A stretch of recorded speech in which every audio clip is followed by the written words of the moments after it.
സുരേഷ നമസ്കാരം. നമ്മുടെ സുരേഷ് ഗോപിക്ക് എന്തു പറ്റി? കേന്ദ്രമന്ത്രി സുരേഷ് ഗോപിക്ക് എന്തു പറ്റി എന്നാണ് എല്ലാവരും ചോദിച്ചുകൊണ്ടിരിക്കുന്നത്. കാരണം വളരെ നിരുത്തരവാദപരമായിട്ടുള്ള പ്രസ്താവനകളാണ് സുരേഷ് ഗോപി ഇറക്കുന്നത് എന്ന് പറയാതിരിക്കാൻ യാതൊരുവിധ നിർവാഹവുമില്ല. സുരേഷ് ഗോപിയെ കേന്ദ്രമന്ത്രിയാക്കാതിരിക്കാൻ കേരളത്തിൽ കളിച്ച നാടകങ്ങൾ എത്രയധികം നികൃഷ്ടവും നീചവുമാണ് എന്ന് നമുക്കെല്ലാവർക്കും അറിയാം. സുരേഷ് ഗോപി മാതാവിന് കിരീടം കൊണ്ട് സമർപ്പിച്ചപ്പോൾ സുരേഷ് ഗോപി സമർപ്പിച്ച കിരീടം ചെമ്പാണെന്ന് പറഞ്ഞു വരുത്തി. സുരേഷ് ഗോപി ഒരു വുമനൈസർ ആണ്, ഒരു പെർവേർട്ട് ആണെന്ന് പറഞ്ഞു വരുത്തി. സുരേഷ് ഗോപിയുടെ മകളുടെ കഥകൾ പോലും സുരേഷ് ഗോപിയുടെ രാഷ്ട്രീയ ജീവിതത്തിന് വിഘാതം സൃഷ്ടിക്കുമാർ ഇവരെടുത്ത് തലങ്ങും വിലങ്ങും പെരുമാറുന്ന കാഴ്ച നമുക്ക് കണ്ടതാണ്. അപ്പോഴെല്ലാം അത് അങ്ങനെയല്ല ഇങ്ങനെയാണ് എന്ന് പറഞ്ഞ് വാർത്ത കൊടുത്ത ഒരു വ്യക്തിയാണ് ഞാൻ. കാരണം അതിലെല്ലാം ന്യായങ്ങൾ ഉണ്ടായി. സുരേഷ് ഗോപി തന്റെ ആദ്യത്തെ മകളുടെ മരണം വളരെയധികം വേട്ടയാടുന്ന ഒരു സംഭവമാണെന്ന് പറയുകയും അതുകൊണ്ട് ആ പ്രായത്തിലുള്ള ഏത് സ്ത്രീകളെ കണ്ടാലും മക്കളായി കണ്ട് മാറോട് അണയ്ക്കുന്ന സ്വഭാവമാണ് എനിക്കുള്ളതെന്ന് പറഞ്ഞു. അപ്പോ ആ ഒരു പറച്ചിലിനെ വരെയെടുത്ത് സുരേഷ് ഗോപി ഒരു സ്ത്രീ ലംബടനാണ് എന്ന് പറഞ്ഞു വരുത്തിയ മാധ്യമ പ്രവർത്തകരും മാധ്യമങ്ങളും രാഷ്ട്രീയ എതിരാളികളിൽ നിന്നുമാണ് സുരേഷ് ഗോപി ഒരു ഫീനിക്സ് പക്ഷിയെ പോലെ തൃശ്ശൂര് 5 കൊല്ലം പ്രവർത്തിച്ച് ജയിച്ചു കയറിയത് സ്മൃതി ഇറാനി മോഡലിൽ എന്ന് നമുക്ക് എല്ലാവർക്കും അറിയാം. അതേ സുരേഷ് ഗോപി കഴിഞ്ഞ ദിവസം പറയുകയാണ്, മന്ത്രിസ്ഥാനം പോകുന്നെങ്കിൽ പൊക്കോട്ടെ, എനിക്ക് സിനിമ ചെയ്യണം എന്ന് പറഞ്ഞു. അമിത്ഷാ എന്നോട് ദേഷ്യപ്പെട്ടു എന്ന രീതിയിൽ സുരേഷ് ഗോപി സംസാരിക്കുന്നു. ഫയലെടുത്ത് അമിത്ഷാ സൈഡിലേക്ക് എറിഞ്ഞു എന്ന് സുരേഷ് ഗോപി വളരെ ലാഘവത്തോടു കൂടി പറയുകയാണ്. അത് കേൾക്കുമ്പോൾ സുരേഷ് ഗോപിക്ക് എന്ത് കമ്മിറ്റ്മെന്റ് ആണ് ഈ തൃശ്ശൂരുള്ള ജനങ്ങളോടുള്ളത് എന്ന് തോന്നിപ്പോവുകയാണ്. മുകേഷ് എന്ന് പറയുന്ന നടൻ MLA ആയ ശേഷം സിനിമകൾ ചെയ്യാനും ബഡായി ബംഗ്ലാവ് എന്ന് പറയുന്ന കോമാളി പരിപാടി അവതരിപ്പിക്കാൻ വന്നിരുന്നപ്പോഴെല്ലാം മുകേഷിനെ നഖശികാന്തം വിമർശിച്ച ഒരു വ്യക്തിയാണ് ഞാൻ. അപ്പൊ അതുകൊണ്ട് തന്നെ സുരേഷ് ഗോപിയുടെ ഈ ചെയ്തി എനിക്ക് കണ്ടില്ലെന്ന് നടിക്കാനായിട്ട് സാധിക്കില്ല. എന്തായിരുന്നാലും വിമർശനങ്ങൾ ഒരുപാട് വരും എന്റെ പേരിൽ, ഇത് ചെയ്യുന്നത് കൊണ്ട് ഒരുപാട് വരും. പക്ഷെ കണ്ടില്ലെന്ന് നടിക്കാൻ ഒരു മാധ്യമ പ്രവർത്തകൻ എന്ന നിലയിൽ എനിക്ക് കഴിയുന്നില്ല. സുരേഷ് ഗോപി എന്താണ് പറഞ്ഞത് എന്ന് ഞാൻ ആദ്യം പറയും. കാരണം അത് പറഞ്ഞില്ലെങ്കിൽ ഈ വീഡിയോയ്ക്ക് താഴെ വരാൻ പോകുന്ന കമന്റുകൾ എന്ന് പറഞ്ഞു കഴിഞ്ഞാൽ സുരേഷ് ഗോപി പറഞ്ഞതിനെ നീ വളച്ചൊടിച്ചതാണ് എന്നുള്ള രീതിയിലുള്ള കമന്റുകൾ ഇവർ പറഞ്ഞു. സുരേഷ് ഗോപിയുടെ എക്സാക്ട് വാക്കുകൾ, സിനിമ ഞാൻ ചെയ്യും, അനുവാദം ചോദിച്ചിട്ടുണ്ട്, കിട്ടിയില്ല. പക്ഷെ സെപ്റ്റംബർ 6-ാം തീയതി ഞാൻ ഒറ്റക്കൊമ്പൻ തുടങ്ങുകയാണ്, എല്ലാവരുടെയും ആശീർവാദം ഉണ്ടാകണം. ഏതാണ്ട് 22 സിനിമകളുടെ സ്ക്രിപ്റ്റ് ആർത്തിയോടെ ചെയ്യണമെന്ന് ആഗ്രഹിച്ച് സമ്മതിച്ചിട്ടുണ്ട്. എത്ര പടം ചെയ്യാനുണ്ടെന്ന് അമിത്ഷാ ചോദിച്ചു. 22 ചെയ്യേണ്ടി വരുമെന്ന് പറഞ്ഞപ്പോൾ അദ്ദേഹം ആ പേപ്പർ കെട്ട് അങ്ങനെ എടുത്ത് സൈഡിലേക്ക് എറിഞ്ഞു. പക്ഷെ അനുവദിക്കാമെന്ന് പറഞ്ഞിട്ടുണ്ട്. ഞാൻ സെപ്റ്റംബർ 6-ന് ഇങ്ങോട്ട് വരും. എന്റെ ജോലി ചെയ്യാനായി മിനിസ്ട്രിയിൽ നിന്നുള്ള 3-4 പേർക്ക് ഒരു ക്യാബിൻ ഞാനോ നിർമ്മാതാവോ എടുത്തു കൊടുക്കണം. ഇനി അതിന്റെ പേരിൽ പറഞ്ഞയക്കുമെങ്കിൽ ഞാൻ രക്ഷപ്പെട്ടു. തൃശ്ശൂരുകാരെ എനിക്ക് കൂടുതൽ പരിഗണിക്കാൻ പറ്റും. ഞാൻ ഇതൊന്നും ആഗ്രഹിച്ചതുമല്ല, മോഹിച്ചതുമല്ല. എന്റെ വിജയം ഒരു ചരിത്രമാണെന്ന് അവർ പറഞ്ഞു. അതിന്റെ മഹത്വം പറഞ്ഞപ്പോൾ എനിക്ക് വഴങ്ങേണ്ടി വന്നു. ഞാൻ എന്നും എന്റെ നേതാക്കളെ അനുസരിക്കും. സിനിമ എനിക്ക് പാഷനാണ്, അതില്ലെങ്കിൽ ഞാൻ ചത്തുപോകും എന്നാണ് സുരേഷ് ഗോപി എക്സാക്ട് വാക്കുകളിൽ പറഞ്ഞിരിക്കുന്നത്. സാർ, ഞാൻ മനസ്സിലാക്കുന്നത് നരേന്ദ്രമോദി മന്ത്രിസഭയിൽ മന്ത്രിയായിരിക്കുക എന്നുള്ളത് ഒരു വലിയ കാര്യമാണ്. കാരണം അതൊരു ചെറിയ കാര്യമല്ല എന്ന് പറയാനുള്ള കാരണം, നരേന്ദ്രമോദി മന്ത്രിസഭയിൽ ഒരു മന്ത്രിക്കും രാത്രി ഒരു ഗവൺമെന്റ് ജോലി പോലെ 5:30 എല്ലാം പാക്കപ്പ് ചെയ്ത് വീട്ടിൽ പോയി ചായ കുടിച്ച് ബിസ്ക്കറ്റ് നിന്ന് വിശ്രമിക്കാൻ കഴിയില്ല എന്ന് നമുക്ക് എല്ലാവർക്കും അറിയാം. 24/7 മന്ത്രിയായിരിക്കുന്ന അത്രയും കാലഘട്ടങ്ങളിൽ നരേന്ദ്രമോദി മന്ത്രിസഭയിൽ ജനങ്ങൾക്ക് വേണ്ടി അഹോരാത്രം പണിയെടുക്കും മന്ത്രിമാരെന്നാണ് നമ്മുടെ ഹിസ്റ്ററി സൂചിപ്പിക്കുന്നത്. നമ്മളിപ്പോൾ പ്രളയം വന്നപ്പോഴും കണ്ടു, ജോർജ് കുര്യനെ രാവിലെ 3 മണിക്കാണ് ഇന്ത്യൻ പ്രധാനമന്ത്രി നരേന്ദ്രമോദി വിളിച്ചുണർത്തിയത്. വിദേശകാര്യ മന്ത്രിയായിട്ടുള്ള സഹമന്ത്രിയായിട്ടുള്ള വി മുരളീധരന്റെ ഓഫീസിലേക്ക് കോളുകൾ വന്നത് റഷ്യ യുക്രൈൻ യുദ്ധത്തിന്റെ സമയത്ത് രാത്രി 12 മണിക്കാണ്. എന്റെ കൂട്ടുകാരൻ പറയും, രാത്രി 12 മണിക്ക് ഞാൻ അദ്ദേഹത്തിന്റെ മെയിലിലേക്ക് അയച്ചു, പക്ഷെ ഒന്നും തിരിച്ചു വരില്ല എന്ന് പ്രതീക്ഷിച്ചു. പക്ഷെ 12:10 ആയപ്പോഴേക്കും തിരിച്ച് സഹായിക്കാം എന്നുള്ള രീതിയിൽ മെയിൽ വന്നു. അത്ര വിജിലന്റ് ആയിട്ടാണ് മന്ത്രിമാരെല്ലാം ഈ മന്ത്രിസഭയിൽ വർക്ക് ചെയ്യുന്നത്. അതുകൊണ്ട് നരേന്ദ്രമോദി മന്ത്രിസഭയിൽ മന്ത്രിയായിരിക്കുക എന്ന് പറയുന്നത് എളുപ്പമുള്ള കാര്യമല്ല എന്ന് ഞാൻ പറയുകയാണ്. അത് വളരെ സത്യവുമാണ്. അതിന്റെ കൂട്ടത്തിൽ സുരേഷ് ഗോപി സിനിമ ചെയ്യാൻ പോവുകയാണെന്ന് പറയുന്നു. പക്ഷെ ഇതിൽ ഞാൻ വളരെയധികം ഒരു ഡിസ്ഗ്രേസ്ഫുൾ ആയിട്ട് കാണുന്നത്, മന്ത്രിസ്ഥാനം പോണെങ്കിൽ പോട്ടെ, ഞാൻ ഇത് ആഗ്രഹിച്ചിരുന്നതല്ല എന്ന് സുരേഷ് ഗോപി പറഞ്ഞ ആ വാക്കാണ്. അദ്ദേഹം അങ്ങനെ പറയാൻ പാടുണ്ടോ? കാരണം അദ്ദേഹത്തിന്റെ പ്രതിയോഗികൾ അദ്ദേഹത്തിന്റെ വായിൽ നിന്ന് എന്തെങ്കിലും വീണ് കിട്ടാനായി തക്കം പാത്തിരിക്കുകയാണ്. അങ്ങനെ തക്കം പാത്തിരിക്കുന്ന പ്രതിയോഗികളെല്ലാം അതിജീവിച്ചത് സുരേഷ് ഗോപി മാത്രമല്ല. സുരേഷ് ഗോപിയെ സ്നേഹിക്കുന്നവർ, സുരേഷ് ഗോപിക്ക് അനുകൂലമായിട്ട് വാർത്ത കൊടുത്തവർ, ആ വാർത്ത കൊടുത്തവരെ പോലും കളിയാക്കിയ മാധ്യമങ്ങൾ ഇവിടെ ഉണ്ട്. അങ്ങനെയുള്ള ഒരുപാട് ആൾക്കാർ സുരേഷ് ഗോപിക്ക് വെള്ളവും വളവും നൽകി അദ്ദേഹത്തിന്റെ ഉള്ളിലെ നന്മ കണ്ട് അദ്ദേഹത്തെ വിജയിപ്പിച്ചു വിട്ടപ്പോൾ അദ്ദേഹം ഇങ്ങനെ പറയാൻ പാടുണ്ടോ? സുരേഷ് ഗോപി ഒരു റൈറ്റ് ട്രാക്കിലാണോ ഇപ്പോൾ പോകുന്നത്? മന്ത്രിയായി കഴിഞ്ഞപ്പോൾ അദ്ദേഹത്തിന് ധാർഷ്ട്യം കീഴടക്കി. എന്താണ് താങ്കളുടെ അഭിപ്രായം? ശരിയാണ്, സുരേഷ് ഗോപി പറഞ്ഞ കാര്യം തെറ്റാണ്.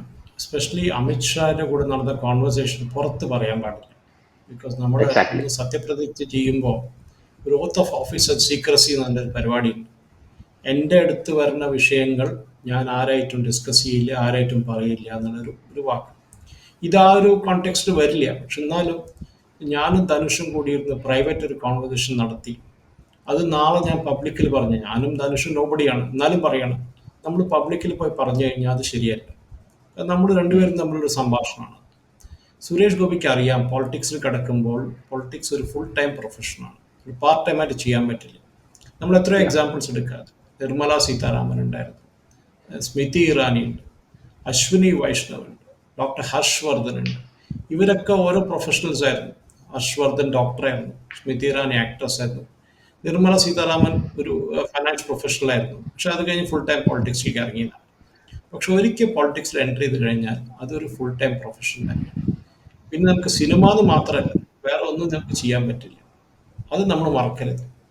നമ്മൾ അതിൽ കടന്നു കഴിഞ്ഞാലാണ് പ്രോബ്ലം വരാം. നമുക്ക് നാളെ നമ്മുടെ എതിരാളികൾ കാത്തു നിൽക്കാൻ പോകണം പറയുന്നത് കണ്ടാൽ ഇദ്ദേഹത്തിൻ്റെ മന്ത്രിസഭയിൽ ചെയ്യാനുള്ള പണിയൊന്നും സമയത്തിന് ചെയ്യുന്നില്ല. സിനിമയാണ് ഇമ്പോർട്ടൻറ്റ്, കാശുണ്ടാക്കലാണ് ഇമ്പോർട്ടൻറ്റ്. ശരിയാണ്, സുരേഷ് ഗോപിയുടെ കേസിൽ പറയാൻ പറ്റില്ല. ബിക്കോസ് അദ്ദേഹം കുറേ പേരെ സഹായിച്ചിട്ടുണ്ട്, അത് സംശയമില്ലാതെ. ഇനി ഈ സിനിമ ചെയ്യാൻ കാരണം ചിലപ്പോൾ അതായിരിക്കും, ഇനി കാശ് കിട്ടിയതിനെയും ആൾക്കാരെ സഹായിക്കാമെന്നായിരിക്കും. ആ ലോജിക്ക് ഉണ്ടായിരിക്കില്ല. പക്ഷേ ഈ പറഞ്ഞ മാതിരി സുരേഷ് ഗോപിക്ക് ഒരു റെസ്പോൺസിബിലിറ്റി കൊടുത്തത് അതൊരു 9 to 5 ജോബല്ല. നമ്മളൊരു പൊളിറ്റിക്സിൽ കിടന്ന ഒരു മന്ത്രിയായി കഴിയുമ്പോൾ 9 to 5 ഞാൻ 5 മണിയാകുമ്പോൾ വീട്ടിൽ പോകും, അല്ലെങ്കിൽ എനിക്ക് ശനി ഞായറും ഹോളിഡേ ആണ്, അത് നടക്കില്ല. നമുക്ക് എന്താണ് എപ്പോഴാണ് വരാൻ പോകണമെന്ന് പറയാൻ പറ്റില്ല. ഇത് ശരിയാണ്, സുരേഷ് ഗോപി ഒരു മിനിസ്റ്റർ ഓഫ് സ്റ്റേറ്റ് ആണ്. അപ്പോൾ ഒരു റെസ്പോൺസിബിലിറ്റി കുറച്ച് കുറവാണ്. മിനിസ്റ്റർ ഡെലിഗേറ്റ് ചെയ്യുന്ന ടാസ്ക് ചെയ്യേണ്ടി വരും.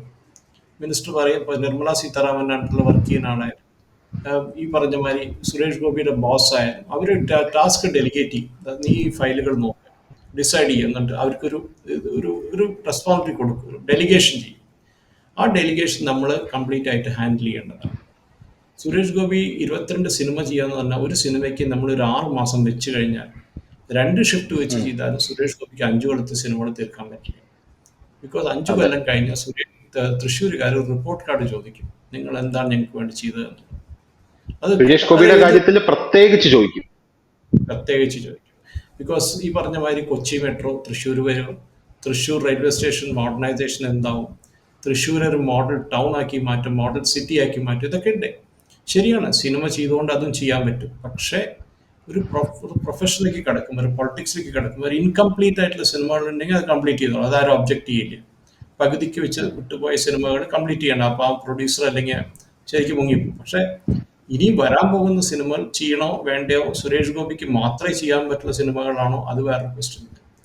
അപ്പോൾ ഞങ്ങളുടെ തൃശ്ശൂരുകാർ ഒരു റെസ്പോൺസിബിലിറ്റി, ഞാനും തൃശ്ശൂരുകാരനാണ്, ഞങ്ങളൊരു റെസ്പോൺസിബിലിറ്റി കൊടുക്കുമ്പോൾ സുരേഷ് ഗോപി അത് നിർവഹിക്കുന്ന നമുക്ക് 100% കോൺഫിഡൻസ് ഉണ്ട്. പക്ഷേ ഈ പറഞ്ഞ മാതിരി എതിരാളികൾ ഇതിനു വേണ്ടി കാത്തു നിൽക്കുകയാണ്, ഒരു ചാൻസിന് വേണ്ടി കാത്തു നിൽക്കുകയാണ്. നാളെ ചിലപ്പോൾ സിനിമ ഷൂട്ട് ചെയ്യുന്ന സമയത്ത് ഒരു സീനിൽ, ഞാനൊരു എക്സാമ്പിൾ പറയാം, ഒരു ലിക്കർ ബോട്ടിൽ ടേബിൾ മേടിക്കുന്നുണ്ടാവും. ഓക്കെ, സിനിമയുടെ സീനാണ്.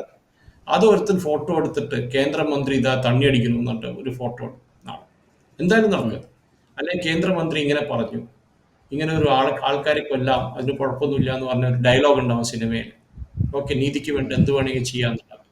ഇതൊക്കെ മിസ്കൺസ്ട്രൂ ചെയ്യും. ഈ പറഞ്ഞ മാതിരി കാത്തു നിൽക്കുകയാണ് നമ്മുടെ നാട്ടിലെ മാധ്യമങ്ങൾ. സ്പെഷ്യലി സുരേഷ് ഗോപി ഒരു ചെറിയ ഒരു സ്ത്രീയുടെ മേലെ കൈവച്ചാൽ അത് വലിയ കോൺട്രവേഴ്സിയായി, നാളെ ഒരു വാക്ക് പറഞ്ഞാൽ അത് കോൺട്രവേഴ്സി ആവും. ഈ പറഞ്ഞാൽ അതെ. നാളെ പറയും അമിത്ഷാനെ ആക്ച്വലി സുരേഷ് ഗോപി തെറി വിളിച്ചു എന്നിട്ട് ഡൽഹിയിലെ പബ്ലിക്കേഷനിൽ ഇവർ എഴുതിണ്ടാക്കും. സംശയമില്ലാതെ ഇതേമാതിരി സിനിമയിൽ കയറി കഴിഞ്ഞാലും സുരേഷ് ഗോപി ഇതാ 10 കോടി ഉണ്ടാക്കി, അല്ലെങ്കിൽ 5 കോടി ഉണ്ടാക്കി, സുരേഷ് ഗോപിയെ കാശൊക്കെ എങ്ങോട്ട് കൊണ്ടേ ഇൻകം ടാക്സ് അടച്ചോ, ഈ പ്രശ്നങ്ങളൊക്കെ വരും ധനുഷ്.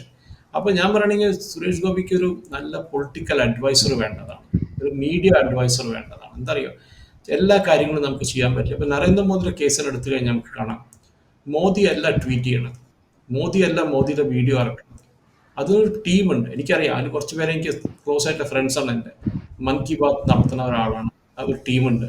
അതേമാതിരി മോദിയുടെ സ്പീച്ച് എഴുതുന്ന ഒരു ടീമുണ്ട്, മോദിയുടെ വീഡിയോസ് ഉണ്ടാക്കുന്ന ടീമുണ്ട്, മോദിയുടെ സോഷ്യൽ മീഡിയ ഹാൻഡിൽ ചെയ്യുന്ന വലിയൊരു ടീമുണ്ട്. അപ്പൊ ഇവങ്ങനെ ഒരു ടീം ക്രിയേറ്റ് ചെയ്ത് വെച്ചിട്ട് പ്രൊഫഷണൽസ് ആയിട്ട്, അല്ലാണ്ട് ഏതോ എനിക്ക് അറിയണ എൻ്റെ ഒരു ചേട്ടൻ്റെ മോനാണോ അല്ലെങ്കിൽ ഈ പറഞ്ഞ ഒരു അനീതിയുടെ മോളാണോ അങ്ങനെ പിടിച്ചിട്ട് മോനാണോ പിടിച്ചാക്കാൻ പാടില്ല. പ്രൊഫഷണൽസ് ആയിട്ടുള്ള ആൾക്കാർ. സുരേഷ് ഗോപി ഷൂട്ട് ചെയ്യണേ ഷൂട്ട് ചെയ്തോട്ടെ. പക്ഷേ സുരേഷ് ഗോപിയുടെ ഈ പറഞ്ഞ മാതിരി ഓഫീസ് ഡൽഹിയിൽ നിന്ന് തൃശ്ശൂർക്ക് ഷിഫ്റ്റ് ചെയ്യേണ്ടി വരും, അത് വേറെ എങ്ങോട്ട് ഷിഫ്റ്റ് ചെയ്താലും കേരളത്തിലേക്ക് ഷിഫ്റ്റ് ചെയ്യേണ്ടി വരും. ഇപ്പൊ നമ്മുടെ കിഷൻ റെഡ്ഡിയുടെ എക്സാമ്പിൾ എടുക്കാൻ, കിഷൻ റെഡ്ഡി ആഴ്ചയിൽ ഹൈദരാബാദിൽ നിന്നുള്ള സിക്കന്ദരാബാദ് MP ആണ്, മന്ത്രിയാണ്. കഴിഞ്ഞ മന്ത്രിസഭയിലുണ്ടായത്, ഈ മന്ത്രിസഭയിലുണ്ട്. ആഴ്ചയിൽ 7 ദിവസത്തിൽ 5 ദിവസം കിഷൻ റെഡ്ഡി ഹൈദരാബാദിലുണ്ടാവും. ഹൈദരാബാദിൽ തെലങ്കാനയിലുണ്ടാവും.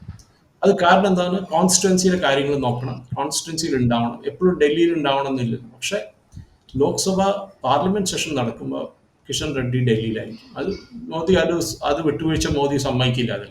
ബിക്കോസ് പാർലമെന്റ് നടക്കുമ്പോൾ മിനിസ്റ്റേഴ്സ് അവിടെ ഉണ്ടാവണം, വോട്ടിംഗ് ഉണ്ടാവും, ഓരോ ക്വസ്റ്റ്യൻ ചോദിച്ച ക്വസ്റ്റിന് ആൻസർ ചിലപ്പോൾ കൊടുക്കാനുണ്ടാവും, ഇതൊക്കെ ഉണ്ടാവും.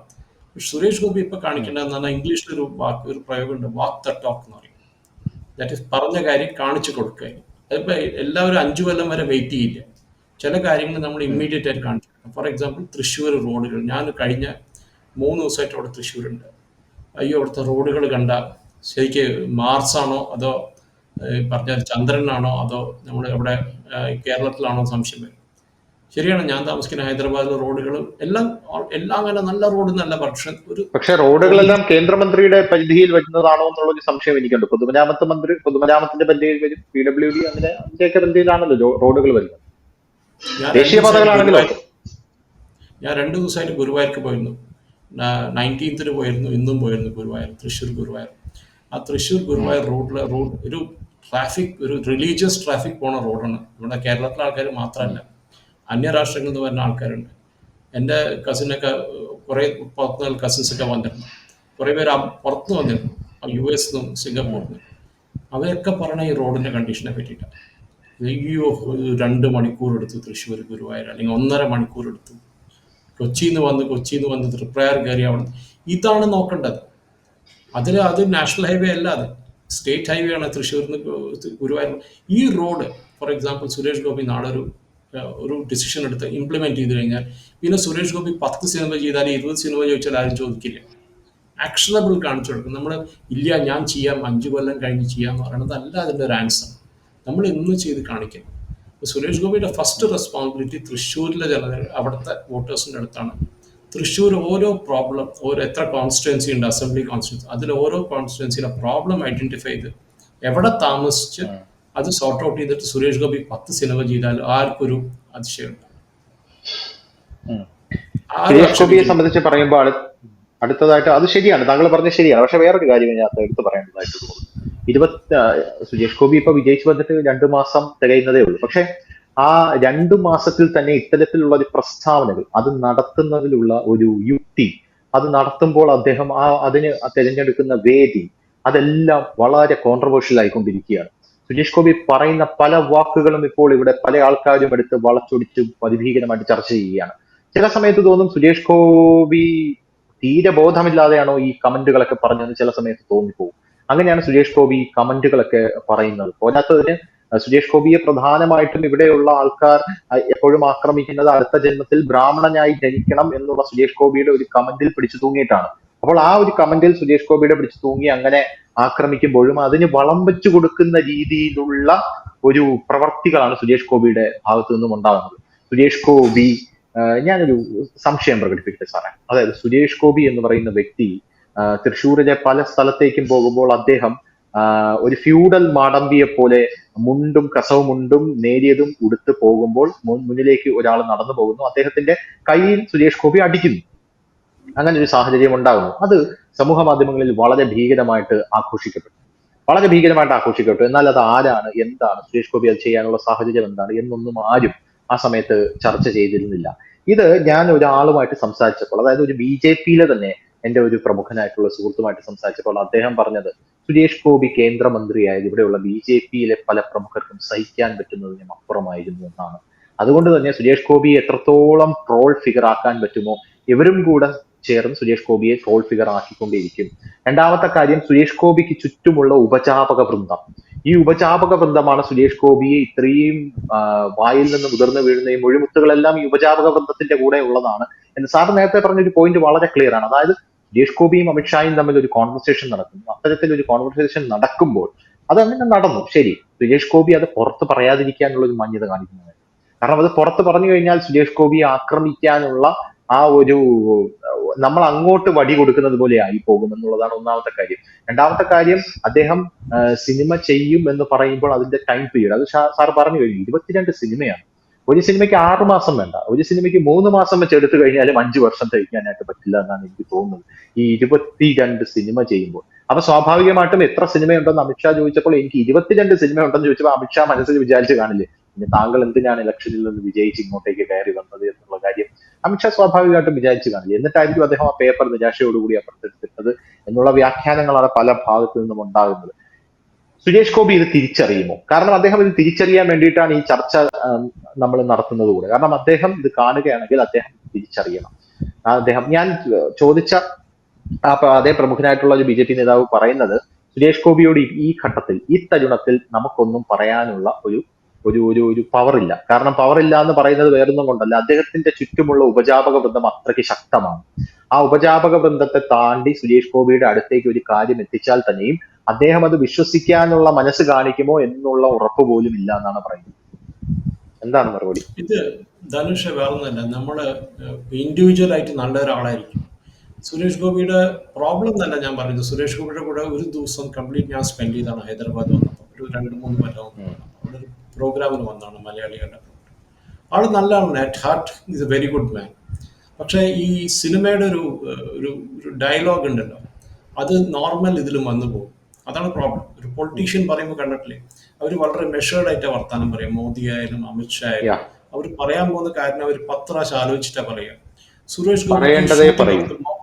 സുരേഷ് ഗോപിക്ക് അതാണ് ഷൂട്ടിംഗ് ഓഫ് ദ മൗത്ത് എന്ന് പറയും.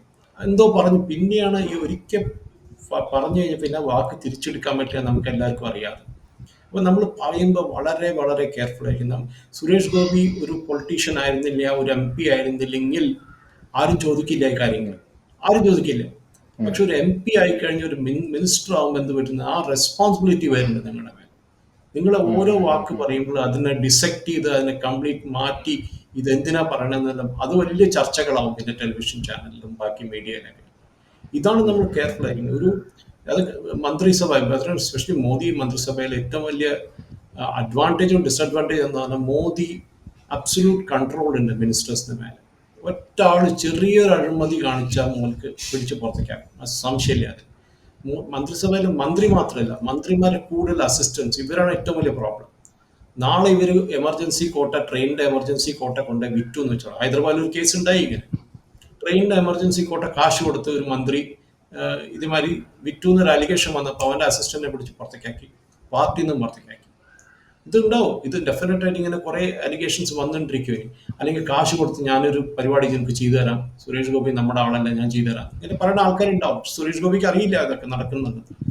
കൂടെ കൊണ്ട് നടക്കുന്ന ആൾക്കാരെ വളരെ കെയർഫുൾ ആയിരിക്കണം.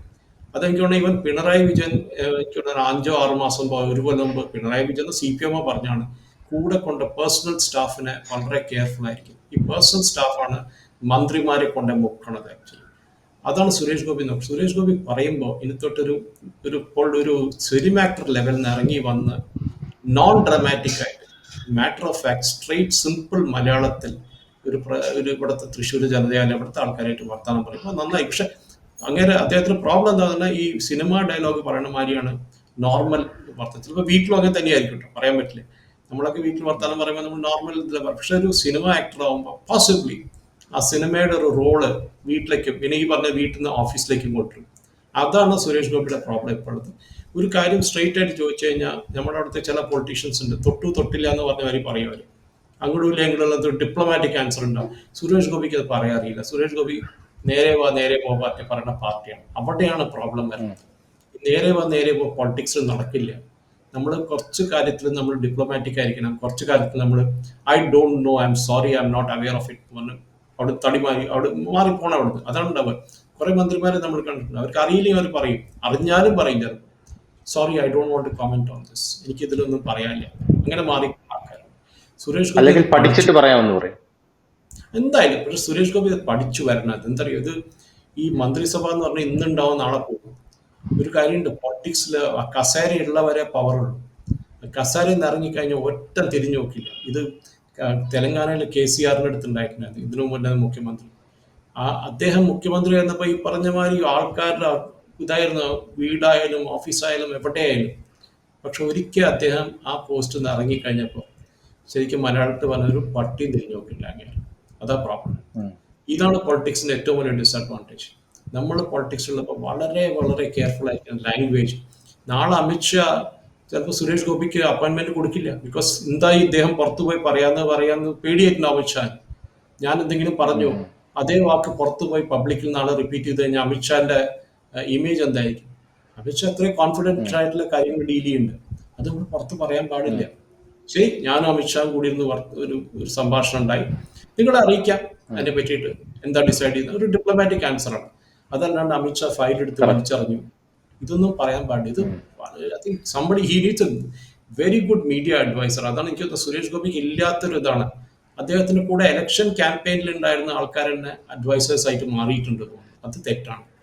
പൊളിറ്റിക്സിൽ കയറുമ്പോൾ നല്ല പ്രൊഫഷണൽ ആയിട്ടുള്ള അഡ്വൈസേഴ്സ് വേണം സുരേഷ് ഗോപിക്ക്. അത് മീഡിയ എന്നായാലും വേറെ ഏത് ഫീൽഡിൽ നിർത്താനും കുഴപ്പമില്ല, പക്ഷെ അത് വേണം. അതല്ലെങ്കിൽ ഇങ്ങനത്തെ ഓരോ അബദ്ധങ്ങൾ പറ്റും. അത് തന്നെയാണ് അവസാനമായിട്ട് പറയാനുള്ളത്. സുരേഷ് ഗോപി എന്ന് പറയുന്ന വ്യക്തി ഇത്തരത്തിലുള്ള വാക്കുകൾ പുറത്തേക്ക് പറയുമ്പോൾ അദ്ദേഹത്തിന് വലിയ രീതിയിലുള്ള ഡാമേജ് ഉണ്ടാകും എന്നുള്ള കാര്യത്തിൽ തർക്കമില്ല. തൃശ്ശൂർ ജനത സുരേഷ് ഗോപിയെ വിശ്വസിച്ച്, തൃശ്ശൂരിലുള്ള സ്ത്രീ ജനങ്ങൾ എത്രയൊക്കെ സുരേഷ് ഗോപിക്കെതിരെ ഒരു മിസ്ഇന്റർപ്രറ്റ് ചെയ്യുന്ന നെറേറ്റീവുകൾ ഉണ്ടായിക്കഴിഞ്ഞാലും അതിനെല്ലാം തകർത്തെറിഞ്ഞ് സുരേഷ് ഗോപിക്ക് ചെറിയ ഭൂരിപക്ഷമൊന്നും 75,000 ഭൂരിപക്ഷം തന്ന് സുരേഷ് ഗോപിയെ വിജയിപ്പിച്ച് വിട്ടത് സുരേഷ് ഗോപിയെ കേന്ദ്രമന്ത്രിയാക്കാൻ തന്നെയാണ്. സുരേഷ് ഗോപി തിരുവനന്തപുരത്ത് രാജീവ് ചന്ദ്രശേഖർ നിൽക്കുമ്പോൾ രാജീവ് ചന്ദ്രശേഖരന്റെ ആപ്തവാക്യം എന്ന് പറയുന്നത് ഇനി കാര്യം നടക്കും എന്നായിരുന്നു. എന്നാൽ സുരേഷ് ഗോപിയുടെ ആപ്തവാക്യം തൃശ്ശൂർ എന്തായിരുന്നു? തൃശ്ശൂരിനൊരു കേന്ദ്രമന്ത്രി. ഇതായിരുന്നു സുരേഷ് ഗോപിയെ പറഞ്ഞ് അവിടെയുള്ള ജനങ്ങൾ വോട്ട് ചെയ്തത്. ആ കേന്ദ്രമന്ത്രി സ്ഥാനമാണ് പോണെങ്കിൽ പൊക്കോട്ടെ, എനിക്ക് സന്തോഷമാണ്, അത് പോയി കഴിഞ്ഞാൽ എനിക്ക് തൃശ്ശൂരിലെ ജനങ്ങളെ കൂടുതൽ പരിഗണിക്കാൻ പറ്റുമെന്ന് പറഞ്ഞു സുരേഷ് ഗോപി തൃശ്ശൂരിലെ ജനങ്ങളെ കൊച്ചാക്കുന്നത്. ഇത് പറയാതിരിക്കാൻ പറ്റില്ല. വിമർശിക്കേണ്ട സ്ഥലത്ത് വിമർശിച്ച് തന്നെ മുന്നോട്ട് പോകും. അതാരൊക്കെ എന്തൊക്കെ പറഞ്ഞാലും വിമർശിക്കേണ്ടത് ഇനി ദേവചന്ദ്രന്റെ അച്ഛൻ മുത്തുപ്പട്ടനാണെങ്കിലും ശരി തന്നെ വിമർശിക്കേണ്ട ഘട്ടങ്ങളിൽ കൃത്യമായിട്ടുള്ള വിമർശനങ്ങൾ ഉന്നയിച്ചു തന്നെ മുന്നോട്ട് പോകും എന്ന് പറഞ്ഞുകൊണ്ട് നമുക്ക് നിർത്താം sir. Thank you so much. കൂടുതൽ വാർത്തകളും വിശേഷങ്ങളും നിങ്ങളിലേക്ക് എത്താൻ ABC മലയാളം സബ്സ്ക്രൈബ് ചെയ്യുക, ബെൽബട്ടനും അമർത്തുക.